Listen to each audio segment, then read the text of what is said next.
Ketemu lewat aplikasi cari jodoh, Lucinta Luna ungkap sosok pacar baru. Lucinta Luna kini sudah memiliki kekasih baru. Bertemu lewat aplikasi cari jodoh, ia pun dibuat terpesona karena ketampanan sang pacar. Lucinta Luna telah menjalani beberapa kali operasi plastik di wajah dan bagian tubuh lain. Ia rela merogoh kocek hingga miliaran demi mendapatkan bentuk tubuh sesuai dengan keinginannya. Selain itu, tujuan Lucinta Luna merombak beberapa bagian tubuh yakni demi mencuri hati pria incarannya. Namun baru-baru ini, Lucinta Luna mengaku sudah memiliki kekasih baru. Siapa sosok pria tersebut? Pasangan alhamdulillah ada, katanya, dilansir Tribun Style dari YouTube populer seleb pada Minggu, tanggal 16 Oktober tahun 2022.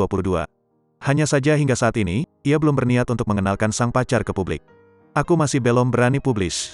Karena banyak sekali netizen yang tangannya maha dahsyat ya, terang Lucinta Luna. Ia takut apabila netizen langsung menyerbu sang kekasih dengan membeberkan soal dirinya. Tiba-tiba kalau aku publis, cowokku yang mana nanti diserbu. Jangan mau sama ini, dia itu Power Ranger, ucap Lucinta Luna dengan nada bercanda.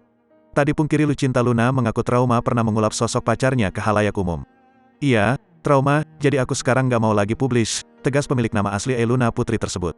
Disinggung soal sosok pacar barunya, ia mengatakan jika pria yang tengah bersamanya saat ini memiliki paras yang tampan.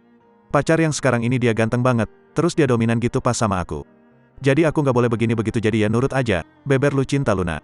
Lucinta Luna juga belak-belakan akui bertemu sang pacar lewat aplikasi jodoh. Pokoknya opa udah, ketemunya di aplikasi di mana lagi. Ketemu di aplikasi, pertama kenalnya dari situ. Ketemu sekali, nah ini yang kedua kali nanti akhir bulan, tambahnya. Orang luar, ya pokoknya opa deh nggak mesti orang Korea juga, banyak yang lain, pungkas Lucinta Luna.